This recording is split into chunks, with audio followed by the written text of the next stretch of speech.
Bonsoir. Ça va être très difficile de résumer les points essentiels du message en une minute. Bon, moi, je travaille auprès du maire de Paris. Je suis adjointe en charge de l'égalité entre les femmes et les hommes.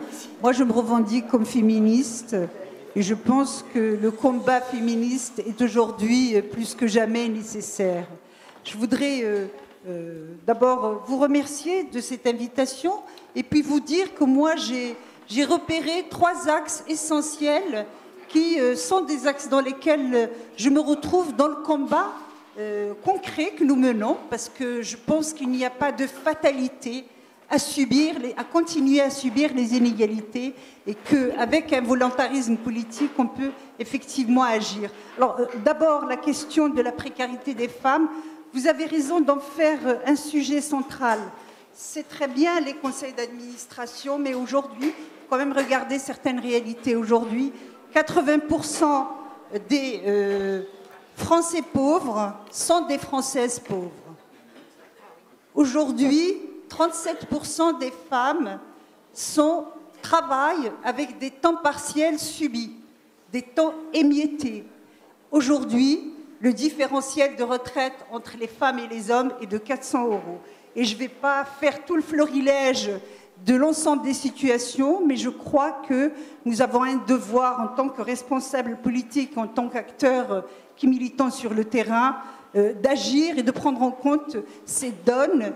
D'ailleurs, longtemps, on a considéré que la précarité, c'était pour les femmes et le chômage pour les hommes. Depuis les dernières statistiques, les femmes connaissent une augmentation significative au niveau du chômage. Un deuxième mot, si vous me permettez. Le dernier. Sur une autre question qui me préoccupe beaucoup, c'est la question, si nous voulons agir fondamentalement sur les mentalités, sortir de ce sexisme ordinaire qui gangrène notre société, il faut agir très tôt. Il faut travailler à déconstruire les stéréotypes sexistes. Il faut travailler sur les représentations à l'école, mais aussi dans la famille. Donc il faut faire un travail avec les enfants, mais aussi avec les éducatifs. Et il faut faire un travail de manière très importante aussi avec les garçons, parce qu'ils subissent aussi ces représentations aliénantes qui font qu'ils ne peuvent pas, à un moment donné, choisir, par exemple, travailler dans une crèche. Voilà, il faut aussi que nous ayons, oui, tout à fait, que nous prenions en considération ce qui se passe au niveau des garçons, qu'il y ait des progrès qui soient poursuivis par rapport à l'accès des femmes à tous les métiers, mais il faut qu'on sorte de ce déterminisme des rôles sociaux qui assignent encore les femmes comme les hommes dans des fonctions particulières, les femmes dans le matériage et les hommes dans les fonctions de pouvoir. Je vous remercie. Merci beaucoup, merci. Discrimination aussi faite aux hommes. Je crois qu'il va falloir passer la parole en un mot parce qu'il faut que nous ayons du respect pour les femmes venues d'ailleurs, pour témoigner. Et la prochaine table ronde. Allons vite. Olivier Ferrand de Terra Nova. J'ai oublié aussi Francine Jacob qui représente l'association des gens du voyage, qu'elle puisse venir. Mais vraiment, alors, qui souhaite prendre la parole et dire un mot? Bien, d'abord, félicitations aux 2 associations Parole de Femmes et Marianne de la Diversité. D'abord, je parle en tant que marraine des Mariannes de la Diversité parce que j'admire le travail qui est fait. Alors, pourquoi Femmes au-delà des mers? Je voulais dire, je ne serai pas longue parce que tout ce qui a été dit qui concerne les femmes, les combats, alors, je voulais dire que tout ce qui est... Je serai brève sur Femmes au-delà des mers parce que tout ce qui a été dit concernant les femmes, les résistances, les violences et tout le reste, Femmes au-delà des mers, forcément, est sensible à ça. Mais Femmes au-delà des mers estime que les femmes ont une approche intéressante en matière d'éducation et en matière de culture. Et nous estimons que l'outre-mer français c'est en fait un vrai laboratoire avec des cultures, des approches, des choses à apporter, et qu'il est intéressant de croiser les savoirs et les apports des femmes de tous horizons, et qu'il faut qu'on commence à regarder tout ce monde, et surtout avec les hommes, et qu'on éduque aussi les hommes et les femmes. Voilà. Merci. Un homme que j'ai oublié, qui est un grand monsieur, pour qui j'ai beaucoup d'admiration, c'est Ofer Bernstein. S'il veut bien aussi, peut-être dira-t-il un mot. Alors, je vais vite parce que... Non, non, ne multiplions pas les intervenants. Merci. Mais venez jusqu'à nous, ça nous ferait plaisir. Bonsoir, et je remercie Olivia Catane pour son invitation. Je me présente, donc je suis vice-présidente de l'Union nationale française Tsigane, qui représente toutes les ethnies, et je suis aussi également élue au Conseil de l'Europe, au Forum Rome et gens du voyage. Alors, moi, je suis très honorée ce soir de faire partie de la Marianne de la diversité en tant que citoyenne française et en tant que gens du voyage. C'est une première. Je n'ai pas de concurrente femme et j'ai été élue par des hommes. Donc, c'est une grande avancée et je suis très honorée. Vous savez que chez nous, les hommes sont un peu machos. Donc, le monde change, les gens du voyage changent. Beaucoup de choses sont en train de changer et s'il y a des politiques qui sont ici présents, nous avons fait une interpellation à tous les partis politiques avec des recommandations. Il faut nous faire confiance, il faut réorganiser plutôt que de subir. Et ensemble, ce sera possible. Voilà un très beau témoignage. Voilà, 3 premières femmes et 3 hommes maintenant. En un mot, je suis venu, je suis président de Terra Nova, vous présenter l'angle, on va dire, l'angle d'attaque qui était celui de notre rapport sur l'égalité homme-femme, qui s'appelle l'implication des hommes, nouveau levier dans la lutte pour l'égalité des sexes. Et Brigitte Grésy, bien sûr, l'a portée la première. D'ailleurs, le rapport a été coordonné par un homme, Dalibor Friou. Quelques éléments sur notre analyse.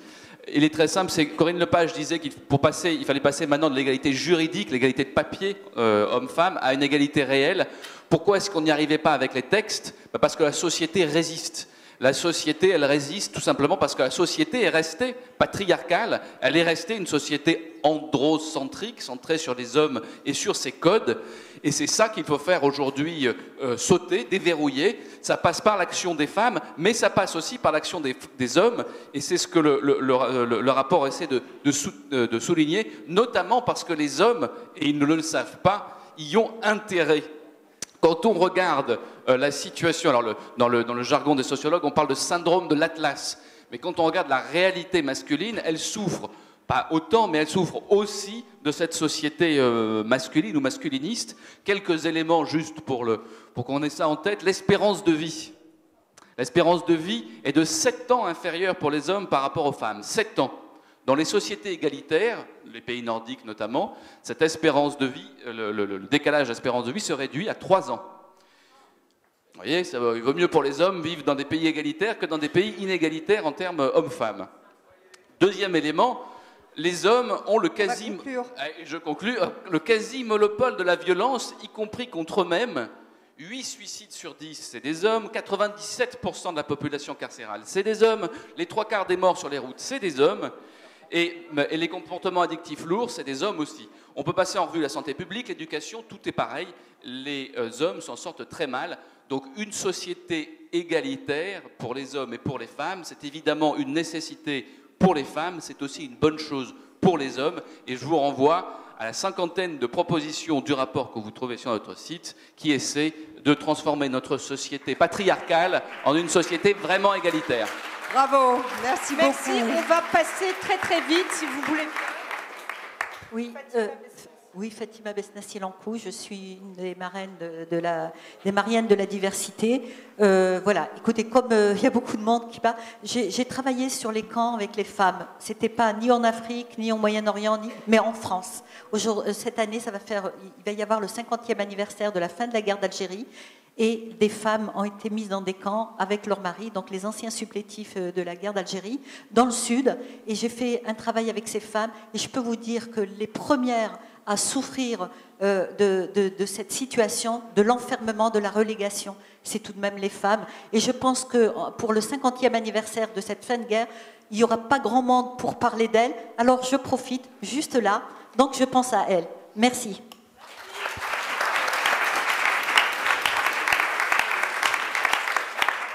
Bonsoir, merci de cette invitation. Tout d'abord, je suis honoré de pouvoir m'exprimer dans cette assemblée de femmes. Nous, on a fait un gros travail sur les femmes dans le monde de l'entreprise. Donc, très brièvement, pour être court, je ne vais pas m'exposer sur tout, mais il y a deux conclusions qu'on a pu tirer. La première, c'est qu'il y avait une résistance vis-à-vis des hommes pour pouvoir laisser les femmes accéder aux postes à responsabilité, ce fameux plafond de verre. Ça, c'est un premier point sur lequel il va falloir que nous, on travaille sur nous-mêmes.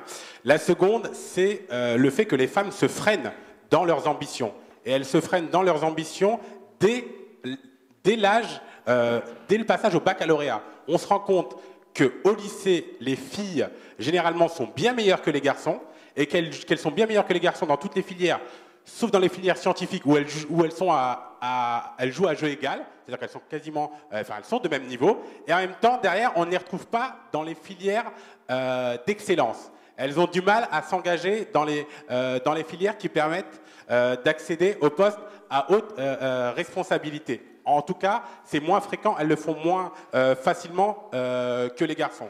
Voilà, donc je voulais un peu avoir un éclairage sur ces points-là et inviter les filles à relire un ouvrage qui avait été écrit en son temps quand moi j'étais au lycée, donc il y a un bout de temps déjà, qui s'appelait « Allez les filles » dans ce lot et qui décrivait très bien cette...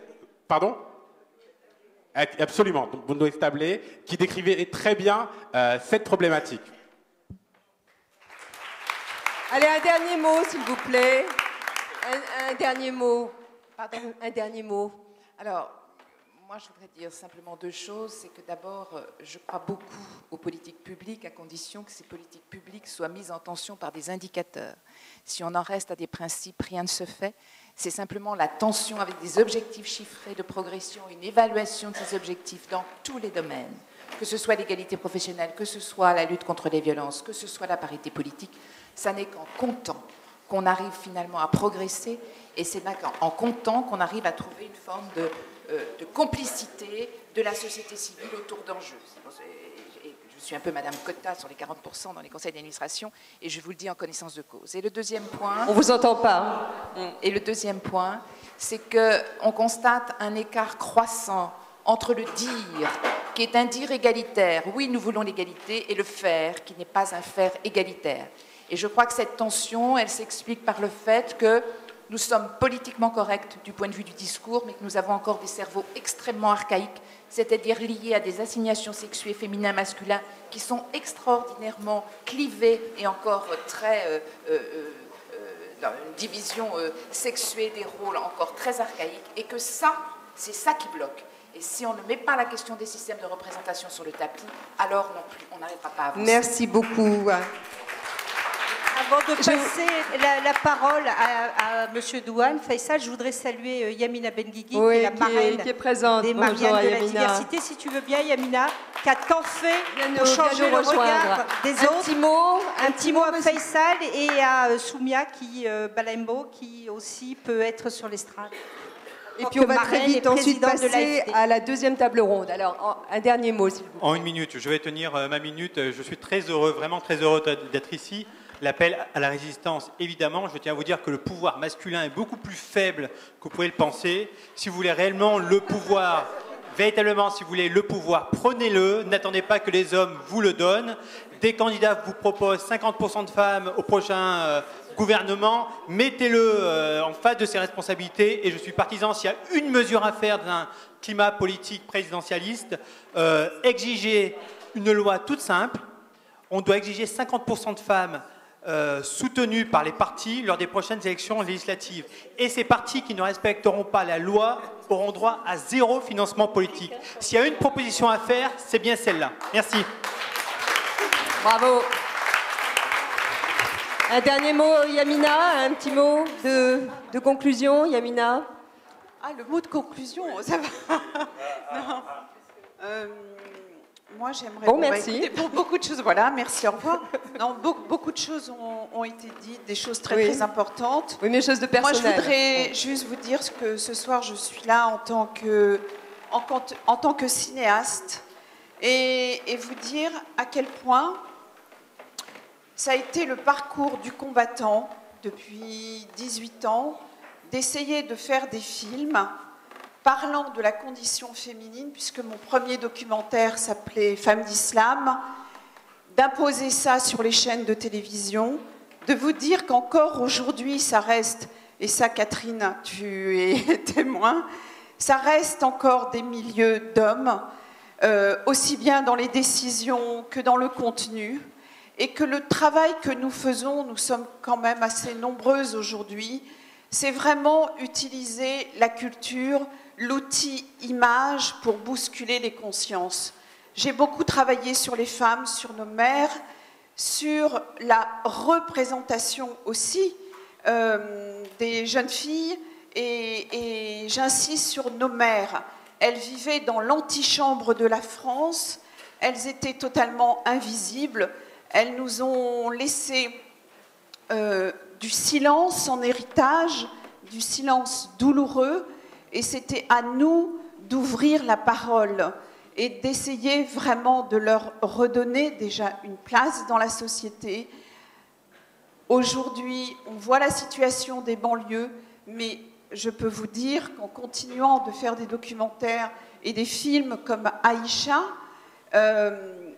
qui montre quand même, qui dépeint toute une variété de femmes, de Françaises d'origine, entre guillemets, je peux vous dire que c'est bien la première fois où on peut montrer des choses différentes. Et lorsqu'on va dans les cités, dans ces cités qui sont devenues des abcès de fixation, où on ne peut plus bouger, ce sont des endroits qui se sont fossilisés, le travail des mères au quotidien, c'est dément. Ça, on ne le voit jamais sur les chaînes de télévision. Vraiment.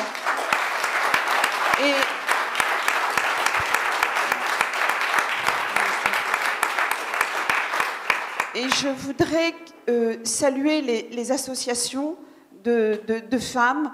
Ce sont des petites gouttes d'eau. J'ai en tête comme ça une association qui s'appelle Les Mères en colère, qui sont des mamans dans un quartier difficile du 93.